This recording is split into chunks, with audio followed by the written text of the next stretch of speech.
It was a quiet summer evening in the sleepy town of Red Hollow, a place you'd drive through without ever realizing it. For Melissa Harper, Red Hollow was meant to be a passing blur on her GPS.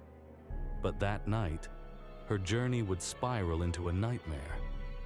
She never thought her late-night drive home would lead to the kind of story you only hear about in whispers, the kind that keeps you awake at night. Melissa Harper had always been independent. At 24, she prided herself on her fearlessness.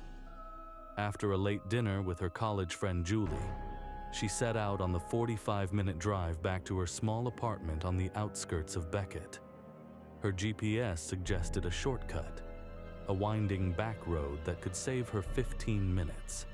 It seemed like a no-brainer at the time. These shortcuts are always sketchy at night, but I'll take the risk. Home's waiting. As she drove, the paved roads turned to gravel. Tall trees on either side of her loomed like shadowy sentinels, their branches intertwined to form a canopy that blocked out the moonlight. She turned up her music, trying to drown out the creeping unease settling in her chest. Her car lurched, forcing her to grip the steering wheel tightly. The dashboard lit up with an ominous message. Tire pressure low. She cursed under her breath, pulling over to the shoulder. Melissa stepped out, the night air cool against her skin. Her phone's flashlight cut through the darkness as she crouched near the back of her car. Her heart sank when she saw the issue. A shredded rear tire. A sharp piece of metal was lodged in the rubber, glinting faintly under the light. It wasn't just bad luck. It looked intentional. Are you kidding me? What even is this? Her fingers tightened around her phone as she glanced at the screen. No bars. Of course, there was no service out here. She weighed her options. Stay in the car and wait, or walk to the gas station she'd passed about 2 miles back. It wasn't ideal, but sitting alone in the dark felt worse. She took a deep breath, pulling her jacket tighter around her body as she made her decision. All right, Melissa, just 2 miles. You've done worse. With one last glance at the dark stretch of road, she set off, her steps crunching on the gravel as she made her way into the void of the woods surrounding her. The gravel crunched beneath her sneakers as Melissa walked, her flashlight illuminating the narrow road ahead. Every step seemed to echo louder than it should. The woods around her felt alive, the rustle of leaves sounding like whispers. She'd always considered herself brave, but something about this night felt different. Off. Melissa stopped, her breath catching in her throat. She turned sharply, her flashlight darting through the trees. There was nothing but darkness. Hello? Is someone there? Silence. She turned back and quickened her pace, but then she heard it again. The unmistakable sound of footsteps. They were heavier this time, deliberate.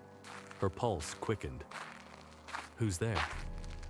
I have pepper spray. The footsteps stopped. For a moment, the night was deathly quiet. But just as she was about to convince herself it was her imagination, she saw it. A figure standing just beyond her flashlight's reach. Tall, motionless, watching. Her heart pounded in her chest as she took a step back. Please don't come any closer. Melissa didn't remember how she got to the gas station. Her legs moved faster than she thought possible, her lungs burning as she burst through the door. The fluorescent lights inside were harsh, but they felt like safety. The bell above the door jingled as it closed behind her. Whoa, you okay, miss? There's someone out there. They followed me from the road. I swear I saw him. This road doesn't get much traffic at night. You sure you saw someone? Yes, I'm sure. He was just standing there, watching me." The clerk nodded slowly, reaching under the counter and pulling out a flashlight. "Wait here. I'll take a look." Melissa's pulse quickened when she saw the clerk's flashlight beam darting through the darkness outside. He seemed to linger near the edge of the woods, his posture stiff. Suddenly, the door jingled open, and the clerk hurried back inside. "Nobody out there, but you're not the first person to show up here with a story like that." "What do you mean?" "A couple months back, a trucker said he saw someone lurking by the road. Same description. Tall, just standing there. Sheriff's office checked it out, but they didn't find anything. Folks around here think it's just some drifter, but I've got my doubts." Before Melissa could respond, the gas station's lights flickered again. This time they went out completely, plunging the room into darkness. What's happening?" "Backup generator will kick in. Stay here." But before the clerk could move, they both heard it. The sound of heavy footsteps outside. They were slow, deliberate, growing louder with each passing second. Melissa's throat tightened as the shadow of a figure passed by the window. A cold chill settled in her spine as the footsteps grew nearer. "It's him. He's out there." The clerk grabbed the shotgun he kept under the counter, his grip firm, his eyes darting between the door and Melissa. "If he tries anything, he'll regret it." But as the two waited, the footsteps faded into silence. Minutes passed. Then, the backup lights flickered on, casting the gas station in an eerie glow. The sheriff arrived 30 minutes later, his cruiser's red and blue lights cutting through the darkness. Melissa recounted her story, her voice shaking as she described the man. The sheriff listened intently, his face unreadable. "You're lucky you made it here. There have been incidents on this stretch of road. People disappearing. We've found abandoned cars, but no signs of the drivers." "What do you mean? What happens to them?" "We don't know. But if I were you, I'd avoid these back roads from now on." Melissa nodded, her hands trembling as she gripped her phone. The sheriff offered to follow her home, and she didn't hesitate to accept. His presence felt like the only comfort she had in a night that was quickly unraveling. With the sheriff's cruiser trailing behind her, Melissa felt a semblance of safety. But as she drove past the spot where her car had broken down, her headlights caught something on the side of the road. A glint of metal, a spike strip, and next to it, a figure, tall, still, watching. When she looked back in her rearview mirror, he was gone, but the echo of his presence lingered, like an unwelcome ghost. To this day, Melissa avoids back roads, but sometimes, late at night, she swears she sees him, a shadow in the distance, waiting, watching. Who was he? What did he want? And more importantly, who will he find next? The town of Maplewood was the kind of place where nothing ever happened, or so everyone thought. Nestled in a valley surrounded by dense woods, it was a quiet, sleepy community. But one summer night, an incident would rip through the town's sense of security, leaving questions that no one could answer. This is the story of Paige Wilkerson, and the night she came face to face with something she couldn't explain, something she would never forget. Paige Wilkerson was a graduate student, working late hours at the local library. It was an ordinary Tuesday night when she finally packed up her things to head home. The library's old wooden doors creaked as she stepped out into the cool night air. Another day down, and only 50 more papers to grade. She chuckled to herself as she unlocked her car. It was a short drive to her apartment, but the route took her through a desolate stretch of road bordered by thick woods, a road she'd always hated driving at night. The first part of the drive was uneventful. The small town's streetlights soon gave way to darkness as Paige turned onto the forested back road. She rolled down her window, letting the night air fill the car. But something felt off. She couldn't quite place it. It's just a road. You've done this 100 times. She turned the radio up, hoping to drown out her unease. But as she rounded a curve, her headlights caught something on the shoulder. A car, parked at an odd angle, its hazard lights blinking weakly. She slowed down, peering through the windshield. A man stood next to the car, waving. His figure was tall and lean, dressed in dark clothes that seemed to blend into the night. "Keep driving, Paige. It's not your problem." But as she passed him, their eyes met. There was something unsettling about his expression, a mixture of desperation and something else she couldn't quite identify. Against her better judgment, she pulled over.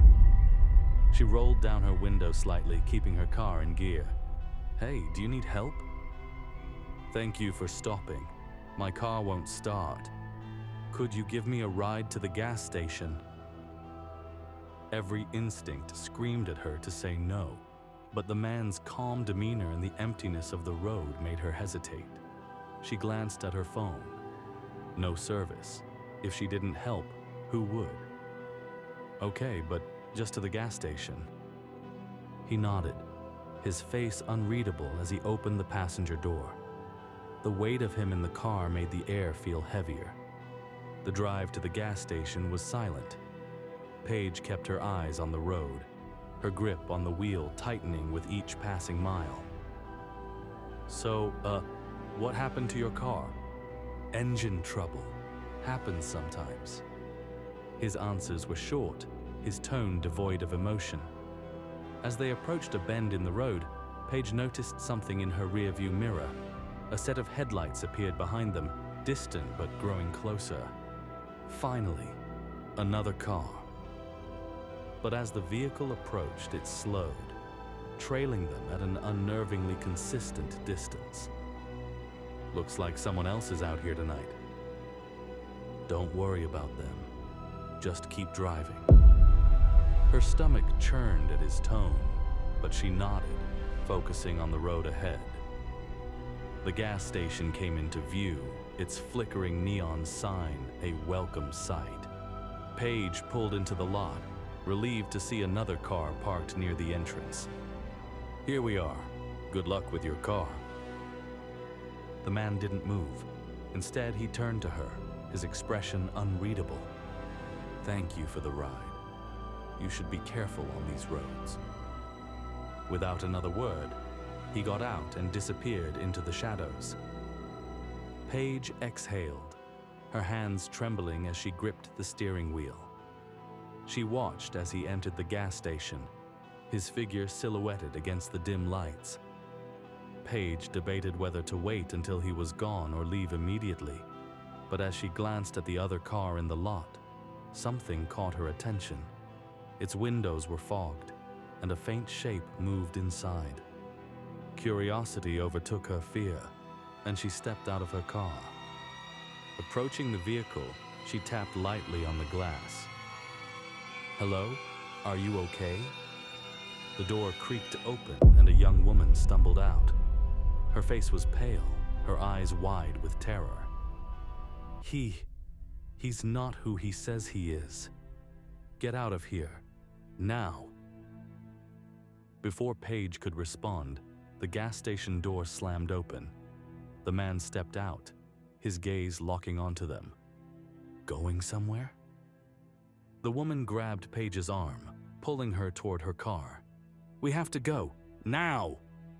Paige fumbled with her keys, her heart pounding as the man began walking toward them. His calm stride was more terrifying than a sprint. They sped down the road, the gas station's lights fading into the distance. But the woman's words echoed in Paige's mind. Who was he? What did he want? "I don't know, but he's done this before. People disappear, cars left abandoned. He lures them in. Paige dropped the woman off at the nearest police station, her mind racing as she recounted the night's events to the officer on duty. "We'll look into it, but you should head home and get some rest." She nodded, though the unease in her chest hadn't faded. Driving back, her eyes flicked constantly to her mirrors. The road felt darker than before, the woods more oppressive. Paige froze, her grip tightening on the wheel. She pulled over, her breath shallow as she stepped out to investigate. The trunk was empty, but as she closed it, her headlights illuminated the road ahead. Standing in the middle of the lane was the man, his face illuminated by the harsh light. He smiled, raising a hand to wave. Paige never saw him move, but when she looked back, he was gone. To this day, she wonders if she ever truly escaped that night. And when she drives those roads, she can't help but glance into her rearview mirror, wondering if he's still out there, waiting for his next ride. Months passed, but the memory of that night never faded. Paige's once routine drive to and from the library now felt like a journey into the unknown. She began researching, combing through news articles and local rumors. What she found only deepened her unease. Dozens of unsolved disappearances linked to the same stretch of road, a pattern spanning decades. Witnesses described similar encounters, a stranded motorist, a calm demeanor, and then nothing. The Maplewood Phantom, as locals call him, has never been caught. Authorities claim it's just urban legend, but she closed her laptop, the screen's glow fading to black. She couldn't shake the feeling that her own encounter had been part of something much larger, something sinister. Late one night, as Paige sat grading papers, a knock echoed through her apartment. Soft at first, then insistent. She approached the door, her heart racing. Who is it? Through the peephole, she saw nothing but darkness. Gathering her courage, she opened the door a crack. No one was there, but on the ground lay a single piece of paper, folded neatly. She unfolded it with trembling hands.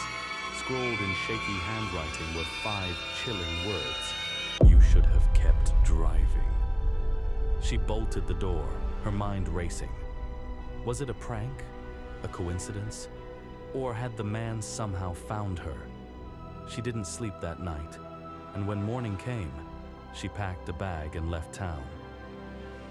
To this day, Paige lives in a city far from Maplewood, far from that haunted stretch of road.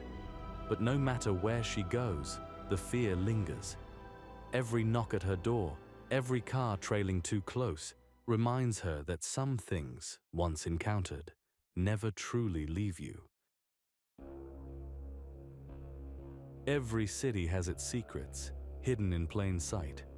The sprawling metropolis of Ashworth was no exception. Among its towering skyscrapers and bustling streets lay a labyrinth of alleys, dark, forgotten passages where light rarely touched. For some, these alleys were shortcuts. For others, they were a trap. This is the story of Emily Carter and the night she learned what lurked in the shadows. Emily Carter was a 27-year-old graphic designer working late at a downtown agency. It was an ordinary Wednesday night, and she was the last one in the office. The soft hum of her computer filled the room as she finished the final touches on a project. Just one more file to upload, and I'm done. She glanced at the clock, 11:47 p.m. Too late to catch the bus, but early enough to feel safe walking the few blocks to her apartment. Gathering her things, she stepped into the elevator. The city was quieter than usual. The usual hum of late-night traffic was subdued, replaced by an eerie stillness. Emily tightened her grip on her bag as she walked past shuttered stores and dimly lit cafes. "It's only a 10-minute walk. You do this all the time," nothing to worry about. But as she turned down a narrow alley, a shortcut she'd taken countless times, a shiver ran down her spine.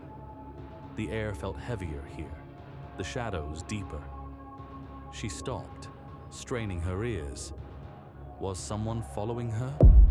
She glanced over her shoulder but saw nothing. Shaking off the feeling, she quickened her pace. Don't be paranoid.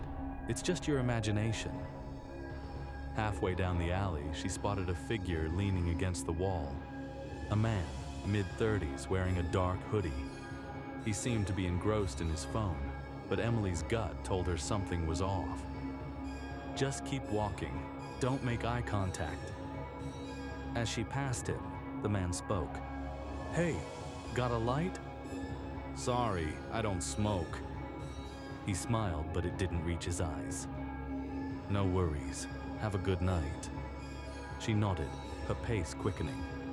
But as she reached the end of the alley, she heard it. Footsteps behind her, matching her own. Emily's heart pounded as she resisted the urge to run. She turned onto the main street, hoping the brighter lights and occasional passerby would deter him. But when she glanced back, the man was still there, his hoodie pulled up, his gaze fixed on her. Is he following me? Or am I just imagining things? Her apartment was only 3 blocks away, but it felt like miles. She pulled out her phone, pretending to text, and caught a reflection of him in the screen. He was closing the distance. Come on, pick up. She dialed her best friend, Lisa. The call went straight to voicemail. Damn it! Suddenly, the man's pace quickened. Emily's instincts kicked in, and she broke into a run. Emily ducked into a 24-hour convenience store, her chest heaving as she leaned against the counter. The cashier, a middle-aged man with kind eyes, looked up. You okay, miss? There's someone following me. The cashier stepped around the counter, glancing out the glass doors. I don't see anyone. You sure? Emily peeked outside. The man was gone, but her relief was short-lived. Can I stay here for a bit? Just until Of course. Take your time. Emily waited 15 minutes before stepping outside. The street was empty. She decided to take a longer route home, sticking to well-lit areas. You're overreacting. He's probably just some random guy. Nothing to worry about. But as she unlocked her apartment door, a chill ran down her spine. Something felt wrong. She flicked on the lights and froze. Her living room window was open, the curtains swaying gently in the breeze. No, I locked it. She stepped back, her eyes scanning the room. Everything seemed in place, but the sense of unease grew stronger. Before she could react, a hand clamped over her mouth. Didn't I tell you to have a good night? Hours later, neighbors reported hearing a scream. Police found signs of a struggle in Emily's apartment, but she was gone. No leads, no witnesses, just an open window and a single chilling clue. What do you make of this? Looks like she knew him, or he made sure she didn't have a choice. The case remains unsolved. Emily Carter's disappearance is just one of many in Ashworth, a city that keeps its darkest secrets well hidden.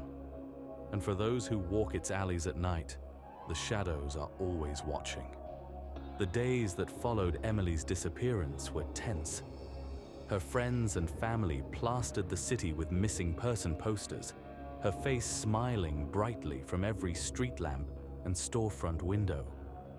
The police conducted door-to-door inquiries, but the residents of Emily's neighborhood seemed strangely tight-lipped. No one saw anything? Not a single person? That's hard to believe. A week later, a jogger discovered Emily's phone in a nearby park, its screen cracked but still functional. The last message on it was a half-typed text to Lisa. "He's still following." Detective Carter delved deeper, uncovering a chilling pattern. Emily wasn't the first to vanish in this manner. Over the past decade, 4 other women had disappeared under eerily similar circumstances.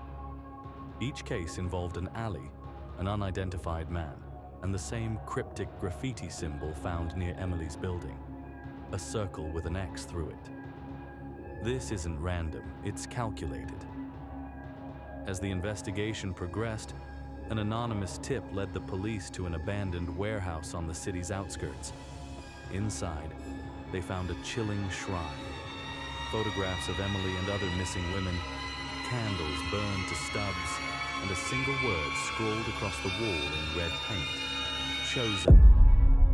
Sir, this just got a lot more complicated. To this day, Emily's case remains unsolved. The city of Ashworth carries on, its streets bustling with life, its alleys whispering secrets. And somewhere, in the shadows, a figure watches, waiting for the next name to add to the wall.